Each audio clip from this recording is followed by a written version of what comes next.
তিস্তা মহাপরিকল্পনা বাস্তবায়নে আমাদের পক্ষ থেকে জোরালো দাবি উত্থাপন করা হয়েছে এবং সরকারের পক্ষ থেকে এই ব্যাপারে অঙ্গীকার ব্যক্ত করা হয়েছে।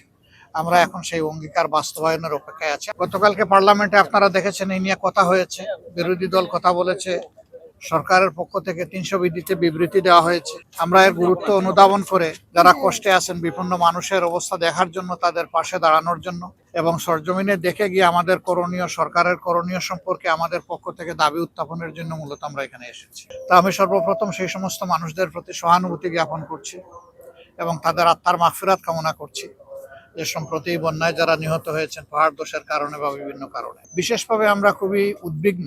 চট্টগ্রাম মহানগরী হচ্ছে বাংলাদেশের বাণিজ্যিক রাজধানী, কিন্তু একটু বর্ষা নেমে আসলেই পুরা চট্টগ্রাম মহানগরীতে দুর্ভোগ দেখা দেয়। নালা নর্দমা উপচে পড়ে, বিভিন্ন ধরনের অসুবিধার কারণে 2-1টা মৃত্যুর ঘটনাও গতবার ঘটেছে। সরকারের দায়িত্ব মূলত এগুলা সমাধান করা, কিন্তু বিরোধী দল হিসাবেও আমাদের দায়িত্ব আছে বিষয়গুলা সরকারকে ধরে দেওয়া এবং জনগণের হয়ে দাবি আদায় করা, কাজ করা। আপনাদের অবস্থা দেখে আপনাদের পক্ষ থেকে আপনাদের হয়ে আমরা যাতে কাজ করতে পারি সেই চেষ্টা করব। তাছাড়াও আমাদের পক্ষ থেকে আমাদের সীমিত সামর্থ্য অনুযায়ী আমরা এই বিপন্ন মানুষের পাশে দাঁড়াবো।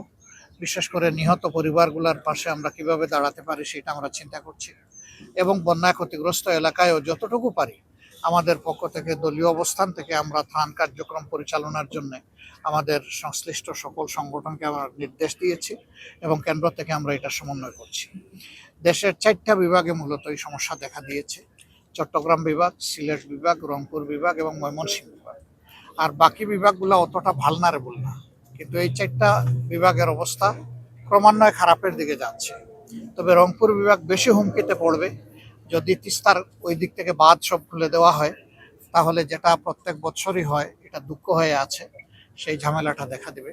এই জন্য আপনারা জানেন যে ইতিমধ্যে তিস্তা মহাপরিকল্পনা বাস্তবায়নে আমাদের পক্ষ থেকে জোরালো দাবি উত্থাপন করা হয়েছে এবং সরকারের পক্ষ থেকে এই ব্যাপারে অঙ্গীকার ব্যক্ত করা হয়েছে। আমরা এখন সেই অঙ্গীকার বাস্তবায়নের অপেক্ষায় আছি। আমরা জানি প্রজেক্টটা অনেক বড়, সময় লাগবে, কিন্তু আন্তরিকভাবে কাজটা শুরু হোক, দৃশ্যমানভাবে জনগণ এটা দেখতে চায়।